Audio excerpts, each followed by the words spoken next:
자, 우리 서로 인사 좀 나눌까요? 우리 사랑하고 축복합니다. 인사 한번 합시다. 네, 사랑하고 축복합니다. 네, 사랑하고 축복합니다. 오늘 좋은 날이죠? 예, 주님께서 우리에게 좋은 날을 주셨고, 우리의 어떤 감정과 상관없이, 또 우리 어떤 상태와 상관없이 우리 주님은 좋으신 분이고, 아멘. 또 좋으신 분께서 허락하신 날이기 때문에 오늘은 좋은 날입니다. 이 좋은 날을 좋은 것으로 그렇게 취하실 수 있는 그런 여러분의 믿음이 되시기를 축복하고요. 자, 이 시간 우리가 함께 오늘 새벽이슬 청년 예배 이 시간을 통해서 주님께서 모이라고 말씀하셨고, 그 부르심에 순종하여 우리가 이렇게 모였잖아요. 모였을 때 하나님께서 우리에게 주시고자 하는 그 메시지는 뭐냐면, 하나님은 우리가 성령을 받기를 원하십니다. 여러분 신앙생활 하실 때 성령님을 여러분 기대하십니까? 이것과 무관한 그 신앙생활은 사실은 헛된 것입니다. 우리가 신앙생활 할 때 조심해야 되는 것은 우리의 이 기독교가 자칫 어떤 종교가 되지 않도록 조심하셔야 돼요. 어떤 마음의 종교, 어떤 신비적인 것을 추구하는 그런 종교가 되면 된다, 안 된다? 안 된다는 겁니다. 여러분 종교라고 하는 것은 사람이 만들어낸 거예요. 자, 그러나 기독교는 사실 우리가 기독교라고 이렇게 종교적인 어떤 분류로 우리가 이렇게 칭하기는 하지만, 이 기독교는 사람이 만들어낸 것이 아니죠. 오히려 하나님께서 자기 백성들을 부르셨습니다. 또한 어떤 교리라고 할 만한 어떤 경전이라고 할 만한 것을 사람이 지어낸 것이 아니라 하나님께서 하나님의 백성들에게, 자, 이걸 뭐라고 하냐면 계시라고 하거든요. 그러니까 비밀로 감추어졌던 것을 그분의 백성들에게는 밝히 드러내 보여주신 것이죠. 자, 그래서 우리가 이 기록된 말씀을 하나님의 말씀으로 또한 믿음으로 받는 가운데 우리가 취하고 있는 줄을 믿습니다. 자, 그래서 기독교는 사람이 만들어낸 것이 아니라 하나님께서 시작하신 거예요. 믿으십니까? 자, 이러한 믿음을 가지시고 자칫 우리가 이 기독교의 믿음을 우리가 만들어낸 것으로 바꾸지 아니하도록 그렇게 조심하는 자들이 되어야 될 줄 믿습니다. 자, 그래서 우리가 예수 믿고 착하게 살아야지, 잘 살아야지, 이런 것들을 추구하는 것이 아니라, 여러분 예수님께서 우리에게 신앙생활의 방향을 어디에 두라고 말씀하셨냐면 뭐라고 말씀하십니까? 너희는 먼저 그의 나라와 그의 의를 구하라. 자, 이것이 우리의 신앙생활의 방향이 되는 거예요. 그러니까 이방 모든 종교들은 나의 만족과 나의 유익을 위해서, 나의 어떠한 문제 해결을 위해서 그 신을 믿는 거잖아요. 그러나 기독교는 달라요. 기독교는 나의 만족, 나의 유익, 무엇을 먹을까 마실까 입을까 이런 것이 아니라 오직 무엇을 위해서? 그의 나라와 그의 의의를 위해서. 하나님 영광 받으시옵소서. 나는 조금 부족하고 연약함을 당할지라도 나의 그러한 삶을 통하여 주님께서 영광을 받으셨다면, 주님, 나는 주님 앞에 기쁨입니다. 이러한 고백을 할 수 있는 그러한 믿음이 바로 우리의 믿음인 줄을 믿습니다. 자, 그렇기 때문에 우리는 신앙생활 할 때에 이 말씀을 통해서 우리의 신앙의 초점을 여러분들이 잘 잡아야 돼요. 자, 그렇지 않으면 이 기독교의 복음의 진리마저도 우리의 육신적인 죄성으로 거짓 것으로 바꿔버릴 수가 있다라고 하는 것이죠. 자, 그렇다면 우리가 우리의 신앙생활의 어떠한 초점을 어디에 둬야 될 것이냐, 오늘 우리가 함께 나누고자 하는 그러한 말씀의 어떤 중심 내용인 것처럼 성령의 충만함, 여기에다가 여러분의 마음의 중심을 딱 갖다 두시기를 바랍니다. 자, 여러분, 오늘 여러분의 마음의 소원이 무엇입니까? 여러분이 정말 기대하고 갈망하는 것이 무엇이죠? 지금 여러분이 여기에 왜 앉아 있습니까? 우리의 모든 소원은 성령님 이 가운데 임하여 주시옵소서. 첫 번째는 우리의 심령 가운데, 그리고 우리의 모임 가운데, 할렐루야. 그리고 그러한 우리의 삶과 우리의 공동체 가운데 주님 임하심으로 하나님의 통치하심, 하나님의 은혜와 능력이 우리의 삶을 통하여서 온 세계 열방 가운데 흘러 넘치게 하여 주시옵소서. 그러한 영적인 비전을 가지고 있는 그런 우리 이 시대에 깨어있는 그런 성도들이 다 돼야 될 줄 믿습니다. 자, 그래서 여러분이 기도 제목을 딱 정하세요. 여러분의 기도의 제목을 뭘로 정해야 되느냐? 자, 따라합니다. 성령의 충만함. 성령의 충만함. 네, 성령의 충만함. 지금 우리 안에 성령님이 계시죠? 아멘. 자, 우리 안에 성령님이 계십니다. 우리가 이 시간에 이 자리에 나와 앉아 있는 것, 주님을 예배하겠다고, 또 우리가 목소리를 높여 주님을 찬양하고 함께 말씀을 읽고 기도하고 말씀 듣기를 사모하고, 자, 여러분, 이것은 일반적인 사람의 생각 속에 마음 속에는 없는 것입니다. 여러분 안에 지금 성령님이 놀랍게 역사하고 계심을 여러분 믿으시기 바랍니다. 자, 그러나 그렇게 성령님이 우리 가운데 오셨지만 지금 이루어지고 있는 이 성령의 임하심 가운데 우리가 만족하면 안 된다는 거예요. 왜냐하면 하나님은 영원하신 분이시고 무궁하신 분이시기 때문에 우리는 날마다 더욱 계속 주님의 임재를 추구하며 갈망하는 자들이 돼야 됩니다. 자, 그래서 우리가 구해야 될 것은 성령님 오시옵소서, 더욱 오시옵소서, 내 존재 가득히 충만하게 채워주시옵소서. 이것을 구체적으로 여러분의 입술의 언어로 하나님께 올려드리며 갈망할 수 있는 그러한 주님의 귀한 종들이 되셔야 될 줄 믿습니다. 자, 특별히 지금 우리가 살아가고 있는 지금이 날짜들 있잖아요. 지금이 날짜들은 이 날짜적으로도 굉장히 성령님께 예민해야 되는 아주 그러한 시즌이에요. 우리가 6월절 이후 지금 계속해서 어디를 향해 가고 있냐면 이제 곧 다가올 오순절, 샤보타라고 하는 77절이라고 하는 오순절을 기다리고 있는 그러한 날짜들 가운데 있습니다. 우리는 이것을 시즌이라고 부를게요. 그러한 시즌 가운데 우리가 지금 놓여져 있는데, 자, 이 시즌은 뭐 하는 시간이냐면 성령님을 갈망하는 시간입니다. 자, 성령님이 약속된 시간에 우리 가운데 오시겠다고 하셨어요. 그 약속하신 날짜가 언제냐면 오순절입니다.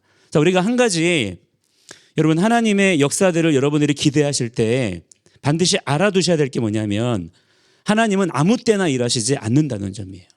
하나님은 해와 달과 별들을 만드신 분이십니다. 자, 이것들을 왜 만드셨을까요? 하나님께서 하늘의 해와 달과 별들을 만드셨어요. 믿으십니까? 여러분이 오늘도 태양을 보고 계시죠? 또 밤마다 우리가 하늘을 보고 있고 또 그 하늘에 있는 달과 별들을 보잖아요. 자, 이런 것들을 보면서 우리는 한 가지를 생각해야 돼요. 창세기 1장의 말씀을 떠올리면서 하나님께서 해와 달과 별들을 왜 만드셨을까를 생각할 줄 알아야 됩니다. 자, 왜 만드셨는지가 성경에 나와요. 창세기 1장 14절 한번 찾아보시겠어요? 한번 성경책을 찾아서 우리가 확인을 좀 해봐야 되겠습니다. 창세기 1장 14절에 보면 하나님께서 해와 달과 별을 만드신 분명한 하나님의 이유와 목적이 나오고 있습니다. 찾으셨죠? 함께 한 목소리로 시작. 하나님이 이르시되 하늘의 궁창에 광명체들이 있어 낮과 밤을 나뉘게 하고 그것들로 징조와 계절과 날과 해를 이루게 하라. 아멘. 자, 하나님께서 해와 달과 별을 왜 지으셨냐? 우리와 시간을 약속하시기 위해서 해와 달과 별들을 지으셨어요. 자, 우리가 지금 보고 있는 이 시계를 통해서 알 수 있는 시간은 여러분 무엇을 통해서 우리가 기준해서 이렇게 숫자로 표기하는 것입니까? 해와 달과 별들의 움직임을 통해서 어떤 일정한 규칙이 있다는 것을 발견을 한 것이죠. 그래서 우리가 어떠한 기준을 딱 세우고 시계로 우리가 표시를 해가지고 우리가 시간을 알 수가 있는 거예요. 자, 하나님께서 저 하늘에 우리를 위해서 시계를 만들어 두셨습니다. 할렐루야. 너무나 놀라운 하나님의 창조 질서 가운데 움직이고 있는 그런 놀라운 시계가 지금 있어요. 그것이 바로 해와 달과 별인데, 자, 그러면 우리는 한 가지를 더 생각해야 돼요. 왜 하나님과 우리 사이에 시계가 필요하죠? 자, 여러분, 우리는 왜 시계를 봅니까? 여러분이 시계를 보면서 시간을 알려고 하는 이유가 무엇이죠? 우리가 약속을 지키기 위해서죠. 만약에 시간을 우리가 알 수 없다라고 한다면 우리가 어떤 약속을 한다는 것이 사실은 거의 불가능할 겁니다. 약속을 한다고 해도 굉장히 혼란스럽겠죠. 자, 그러나 여러분, 우리가 이 시계가 있기 때문에, 시간을 알 수 있기 때문에 어떤 만남의 약속을 우리가 할 수가 있는 거잖아요. 마찬가지입니다. 하나님께서 우리에게 이 해와 달과 별들의 움직임을 통해서 시간을 우리에게 주신 것은 무엇이냐면 약속하시기 위함이에요. 자, 이것을 여러분 아셔야 됩니다. 여기에 하나님의 의도가 드러나 있기 때문이에요. 하나님은 우리와 함께 만나기를 원하십니다. 자, 여러분도 주님 만나기를 원하십니까? 예. 그러나 여러분 더 놀라운 것은 하나님께서 더욱 그리하십니다. 자, 그런데 그 만남을 주님께서 온전케 하시기 위해서 어떻게 하시느냐? 하늘에 시계를 두시고 그 시계를 따라서 우리가 함께 시간을 확인하는 가운데 약속하시는 거예요. 언제 만나자. 내가 언제 너희들에게 임하겠다. 내가 언제 너희들과 함께 만날 것이다. 라고 약속을 하셨거든요. 그게 뭐냐면 성경에 나오는 절기입니다. 절기. 우리가 이 성경에 나오는 7가지의 절기들을 함께 이야기를 많이 나누었었죠. 이 7개의 절기들을 하나님의 백성들에게 딱 가르쳐 주시면서 너희들은 영원토록 이 절기를 지켜야 한다라고 말씀하셨어요. 그리고 이 모든 절기들마다는 어떠한 핵심과 본질이 있느냐면 그 절기마다 뭐 해야 합니까? 그냥 우리들이 기분 좋게 잔치를 벌이면서 놀고 먹고 마시는 날입니까? 그렇지 않아요. 오히려 이 날에는 우리가 하던 모든 일들을 어떻게 해야 돼요? 다 중단해야 합니다. 그리고 뭐 해야 됩니까? 하나님께서 명하신 그 자리로 나와서 주님께 집중해야 되는 거예요. 왜냐하면 그 시간마다 주님께서 우리에게 임하셔서 우리를 만나 주실 것이기 때문에. 할렐루야. 자, 그래서 여러분 우리의 삶 가운데 하나님께서 일하시는 것을 여러분 기대하시죠. 하나님께서 우리를 다스려 주시고 통치하시고 인도해 주시고 보호해 주시고 공급해 주시고 원하시죠? 자, 원하신다면 우리는 그것을 그냥 마냥 기대할 것이 아니에요. 하나님의 기록된 말씀을 보면서 하나님의 말씀의 질서를 따라갈 줄 아는 자들이 돼야 될 줄 믿습니다. 그게 성령님께서 우리에게 가르쳐 주시는 말씀의 지혜예요. 자, 특별히 지금 우리는 언제를 우리가 살아가고 있냐면 오순절을 준비하는 시즌을 살아가고 있다.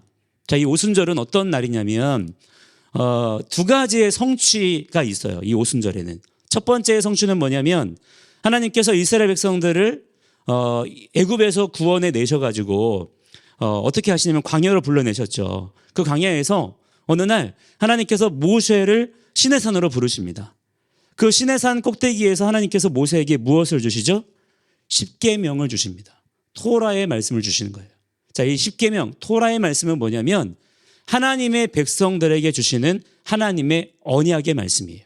자, 이 말씀을 통해서 하나님과 이스라엘 백성이 온전히 하나됨을 이루게 되는 겁니다.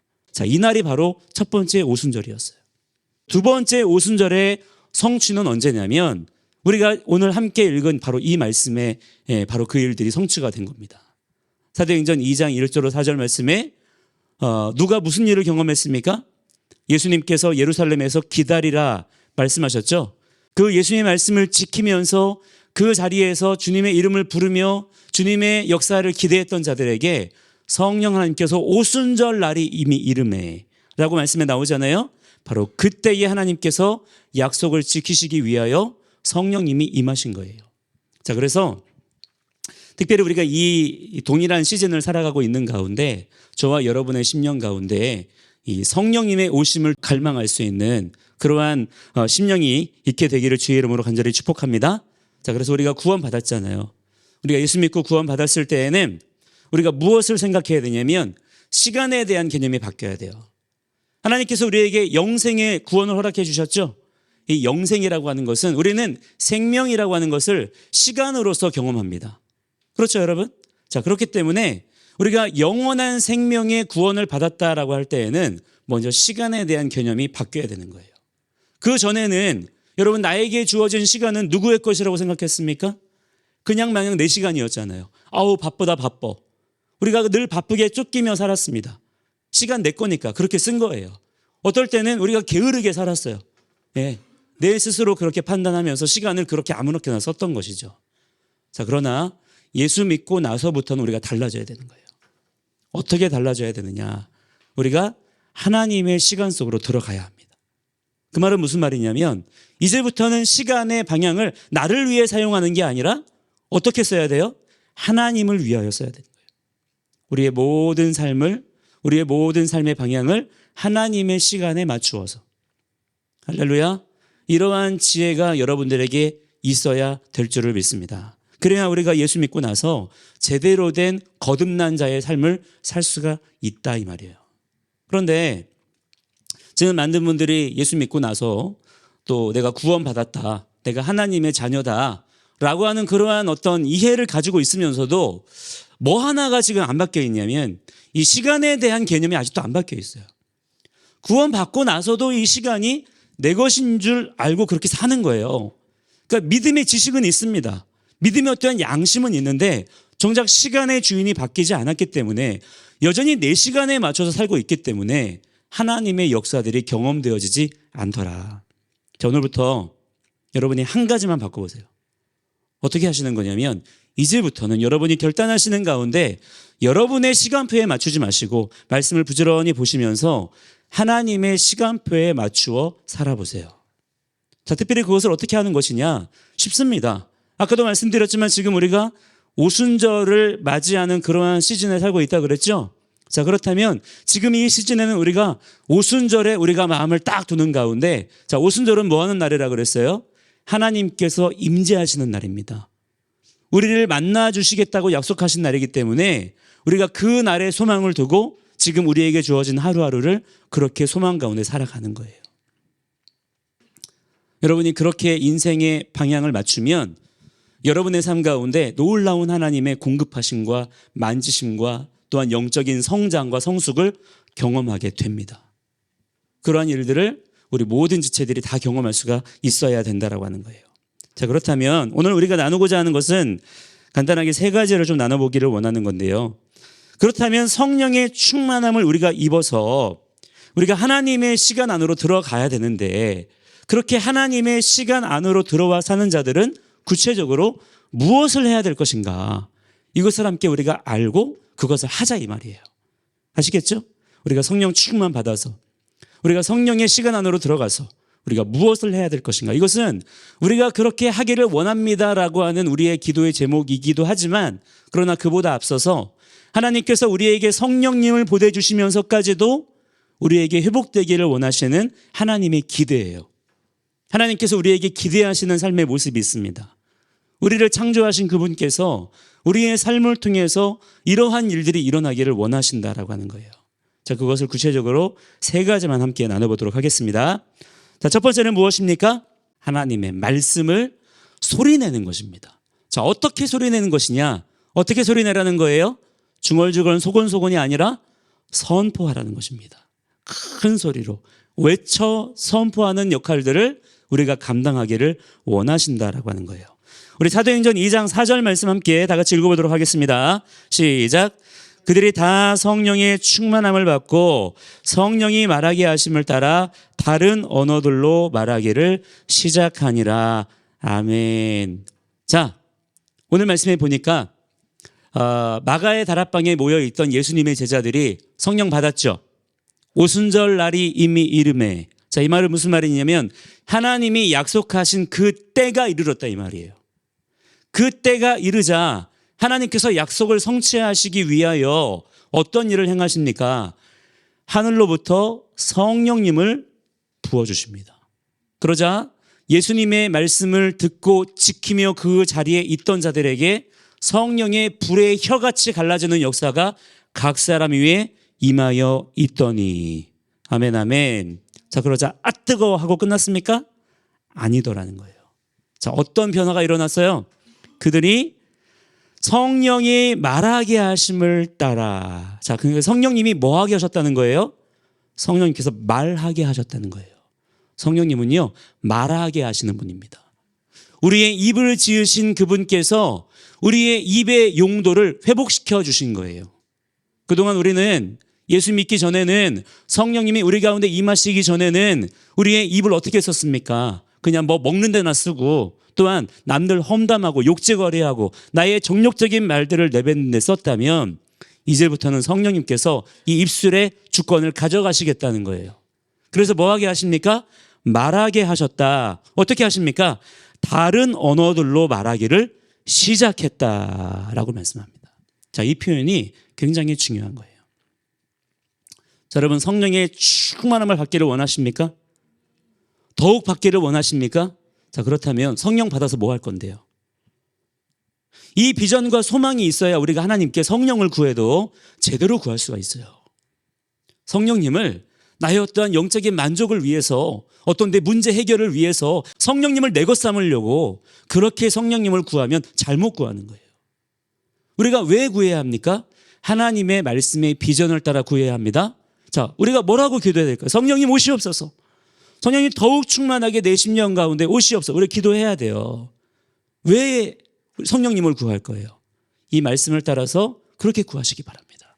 성령님, 내 입의 주권을 회복시켜 주시옵소서. 내 입의 주권을 사로잡으셔서 내 입이 말해야 될 것들을 말하게 하여 주시옵소서. 그렇게 구체적으로 기도할 수 있는 여러분들이 되시기를 바랍니다. 자, 그렇다면 여러분들이 이 말씀에 대해서 보다 조금 진지하게 생각을 해보셔야 돼요. 그렇다면 이때에 이 제자들이 성령의 말하게 하심을 따라 다른 나라 말들로 말하기를 시작했다는 이 표현이 과연 무엇인가? 과연 제자들이 이때에 어떠한 말들을 내뱉었던 것일까? 라고 하는 것을 생각해 볼 수가 있어야 됩니다. 자, 우리가 이것을 알 수가 있을까요? 없을까요? 알 수가 있어요. 왜냐하면 이들은 유대인들이기 때문입니다. 만약에 하나님의 말씀 맡은 자들, 그냥 이방인들에게 어느 날 갑자기 임한 일이었다면 우리가 모르겠죠. 그러나 하나님께서 택하신 선민 이스라엘 백성들에게 먼저 임하신 성령님께서 그들의 입술을 통하여 소리 내고자 하셨던 말씀은 정확합니다. 특별히 여러분, 우리가 어떠한 곳에서 단서를 찾을 수가 있냐면, 자, 이들은 다 유대인들이죠. 전원 다 유대인들입니다. 자, 유대인들은 어떻게 살도록 훈련받았고 교육받았고 양육받았냐면, 아까 우리가 얘기했던 하나님의 시간표에 맞추어 사는 삶을 조상 대대로 양육받아 교육받았던 사람들이에요. 그게 그들의 일상의 라이프 스타일이에요. 자, 특별히 이때는 언제라 그랬습니까? 오순절 날이라 그랬어요. 자, 오순절 날에는 모든 유대인들이 하나의 말씀을 함께 선포합니다. 그게 뭐냐면 룻기의 전체의 말씀과 시편 67편의 말씀을 소리내어 암송하는 날이에요. 마가의 다락방에 모여서 그곳에서 예수님께서 말씀하신 것처럼 예루살렘을 떠나지 말고 너희들이 여기서 머무르라, 기다리라 하는 말씀을 듣고 자리를 지키고 있는 이 120명의 이 유대인 예수님의 제자들, 자, 거기에서 뭐 하고 있었을까요? 그들이 거기에서 오순절을 지키고 있었던 겁니다. 자, 뭐 하고 있었을까요? 룻기의 말씀과 시편 67편의 말씀을 소리내어 암송하고 선포하고 있던 중에 있었어요. 어느 나라 말로? 히브리 말로. 그들이 어릴 때부터 배워왔고 암송해왔던 히브리 언어를 가지고 그 말씀의 소리를 내고 있던 중이었습니다. 자, 그런데 그러던 중에 어떤 일이 벌어진 거예요? 성령 하나님께서 불의 혀가 갈라지는 것 같이 그들 머리에 임하신 거예요. 그리고 오늘 4절 말씀하시는 것처럼 그때부터 어떤 일이 벌어집니까? 그들이 소리 내는 게 아니에요. 그들이 그들의 의지와 그들의 지식으로 말하는 것이 아니라 성령이 말하게 하심을 따라 그랬어요. 자, 이것이 중요한 것입니다. 하나님께서 그 말씀의 언어를 하나님께서 주도적으로 이끌어 가시는 거예요. 자, 그러시면서 어떻게 하시냐? 모든 언어를 흩으셨던, 모든 언어의 창조자이신 하나님께서 각 나라 백성들의 방언들로 그 말씀들이 소리나게 하시는 겁니다. 그 전에는 이스라엘 백성들에게만 허락하셨던 말씀이었어요. 그래서 그 전에는 어떻게만 이 말씀을 다룰 수가 있었냐면 히브리 말들로만 이 말씀이 소리날 수가 있었습니다. 왜냐하면 이스라엘 백성들에게만 허락하셨던 말씀이기 때문에. 자, 그런데 이때부터는 어떤 일이 벌어져요? 각각 다른 나라 말들로 이 말씀의 소리가 나기를 시작을 하는 거예요. 자, 여러분, 이것이 바로 성령님의 역사인 거고요. 성령님께서 우리에게 오셔서 하시고자 하는 일들인 것입니다. 하나님께서는 하나님의 이 거룩하신 말씀이 전 세계 모든 사람들에게 증거되어지고 전파되어지기를 원하시는데 그 일을 위해서 반드시 회복하셔야 되는 게 뭐냐? 하나님께서 이스라엘 백성들에게 먼저 주셔서 지키라고 말씀하셨던 그 히브리 말로 되어 있던 하나님의 성경의 말씀을 이제 각기 다른 나라 방언들로 소리날 수 있도록 주님께서 역사하신 거예요. 여러분, 우리가 성령 충만 받아서 이러한 일들을 또한 힘있게 감당하는 자들이 되어야 될 줄 믿습니다. 왜 여러분 우리가 성령 받아야 됩니까? 다시 한번 말씀드리지만 나의 정력을 위해서가 아니에요. 우리는 하나님의 의도를 따라서, 하나님의 계획하심을 따라서 나의 입술을 통하여 하나님의 말씀 소리가 나야 될 줄을 믿습니다. 자, 그러면 우리가 그 일을 위해서 뭐를 할 수 있나요? 뭐를 할 수 있을까요? 내 입에서 하나님의 말씀 소리가 주권적으로 소리 날 수 있도록 내가 먼저 주님의 오심을 기다리는 가운데 부지런히 내가 말씀을 소리내어 읽고 암송하고 선포하고 하는 것들을 내가 부지런히 하는 것이죠. 하나님께서 그러한 마음과 중심을 가지고 있는 자들에게 그 심령 가운데 오셔서 그의 입술을 사용하실 줄을 여러분 믿으시기 바랍니다. 이러한 우리의 먼저 영적인 의도와 목적이 우리에게 있어야 된다라고 하는 거예요. 자, 두 번째는 무엇이냐면 2번 파란색 글씨 한번 읽어보도록 하겠습니다. 시작. 백성들에게 말씀을 가르쳐라 그랬어요. 백성들에게 말씀을 가르쳐라. 자, 이 성령을 받은 자는 뭐냐면 말씀의 불을 받은 자들인 거예요. 성령님은 불이십니다. 불로서 우리에게 임하시는 거예요. 자, 불의 특징이 무엇이죠? 불의 특징이 무엇입니까? 불은 뜨거운 것입니다. 그 뜨거운 것이 내게 임한 거예요. 자, 그렇다면 하나님께서 왜 뜨거운 걸 주셨겠습니까? 이 뜨거운 것을 우리 보고 식히라는 건가요? 어떤 분들은 잘 식히는 분들이 계세요. 성령 받아서 이거 뜨거우니까 식히라는 줄 알고 열심히 식히는 분이 계셔. 그렇게 하면 돼요, 안 돼요? 안 되는 거죠. 성령님이 뜨거운 불로서 우리에게 임하셨다라고 하는 것은 그 뜨거움을 가지고 무언가를 하라는 거예요. 자, 우리가 이 성령의 뜨거운 불을 안에다 두고 그냥 식히기만 한다면 오히려 이것은 성령을 회방하는 일이 됩니다. 오히려 뭐를 해야 됩니까? 이 성령의 뜨거움을 발산하는 자들이 돼야 되는 거예요. 발산하는 자들. 자, 이 성령의 불을 우리가 꺼뜨리지 않기 위해서는 세상의 다른 불들도 꺼뜨리지 않기 위해서는 어떻게 해야 돼요? 부지런히 연료를 공급해야 되잖아요. 마찬가지입니다. 성령의 불도 우리 안에 오셔서 그 불이 식어지지 아니하고 계속해서 뜨거운 불로 타오르게 하기 위해서는 연료를 공급해야 되는 거예요. 그 연료가 무엇이냐? 말씀이에요, 말씀. 하나님의 말씀. 그래서 우리가 성령 받으면 어떤 걸 경험하나요? 말씀에 대한 갈증이 일어납니다. 말씀 더 읽고 싶고, 말씀 듣고 싶고, 말씀을 더 배우고 싶은 그러한 거룩한 욕구가 생기는 거예요. 여러분, 그러할 때에 그 욕구를 부지런히 채우시는 여러분들이 되시기를 축복합니다. 그러면 그럴수록 성령님의 그 불은 더욱 강력한 불로 내 안에 역사하게 되는 거예요. 부지런히 채우세요.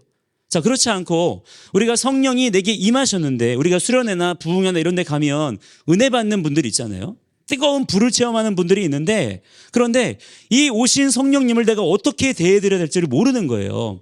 그래서 아무것도 안 해요. 자, 그래서 어떤 일이 벌어지는 줄 아십니까? 은혜 받은 그날 야동봅니다. 은혜 받은 그날 정욕을 풀어요.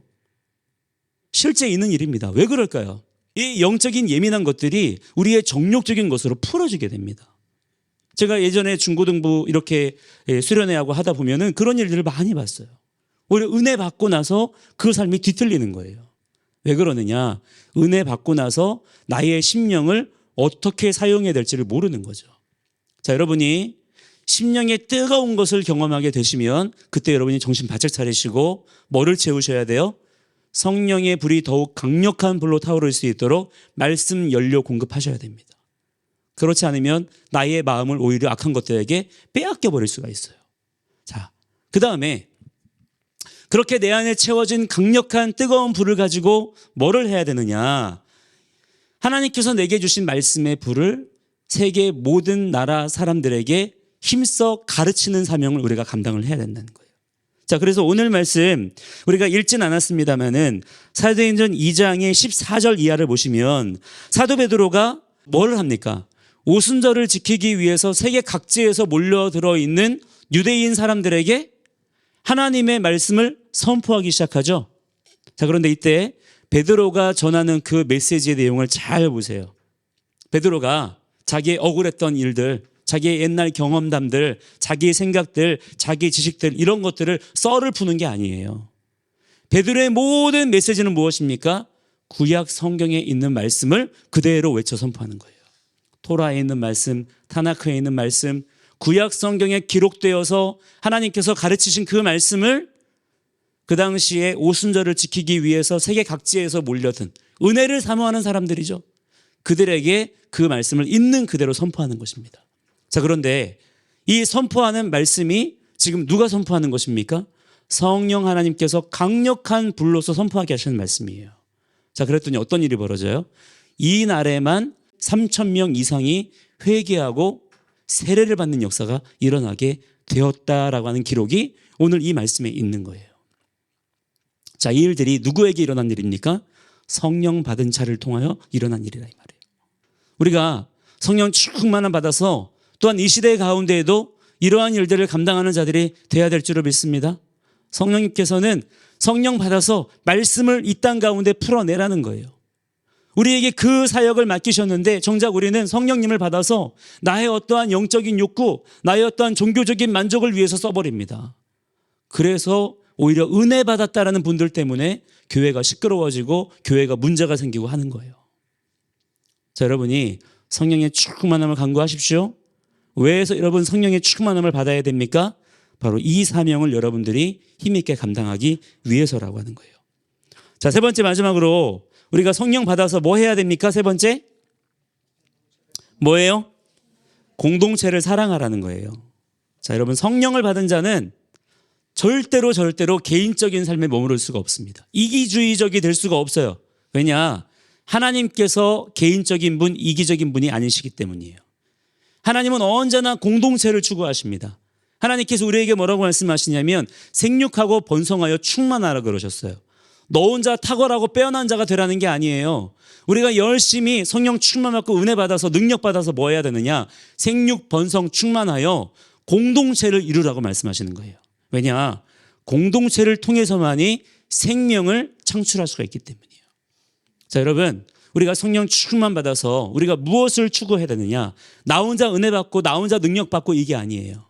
우리 모두가 하나님께서 기뻐하시는 공동체를 이루어갈 수 있는 그러한 주님의 종들이 되어야 될 줄 믿습니다. 자, 그래서 오늘 말씀 그 2장에 있는 맨 끝에 있는 부분들을 보시면 43절부터 47절까지의 그 내용들을 보시면 초대교회 성도들이 성령 충만 받아서 은혜 받아서 어떻게 살았는지에 대한 기록이 거기 나오죠.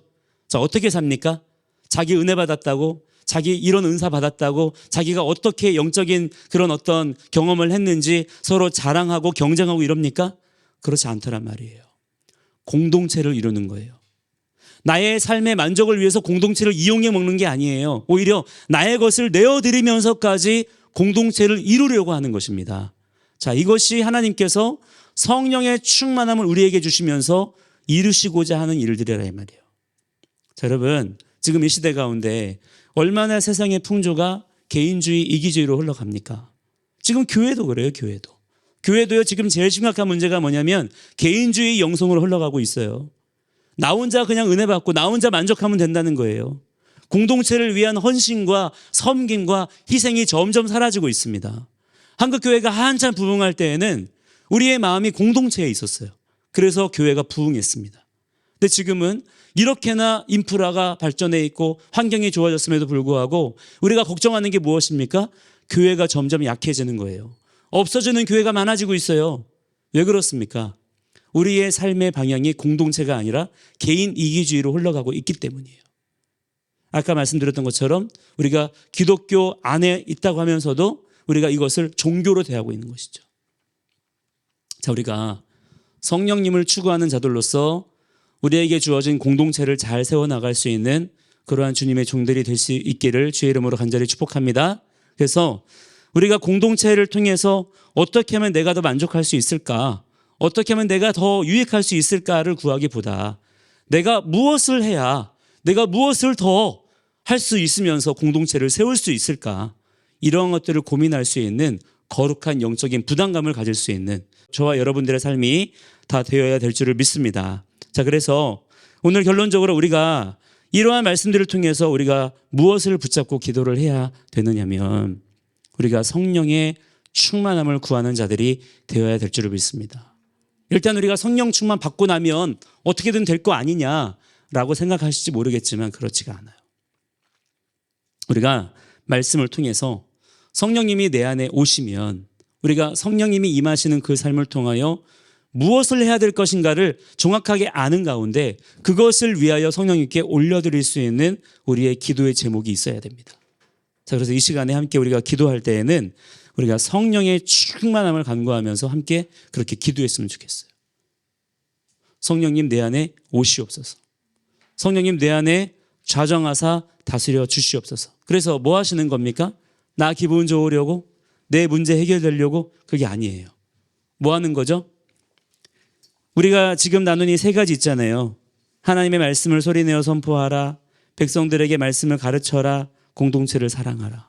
이 일들이 나의 삶을 통하여 온전히 이루어지게 하여 주시옵소서. 그렇게 기도할 수 있는 이 시간이 되기를 바랍니다. 우리 함께 이 시간에 기도할 때 여러분 주여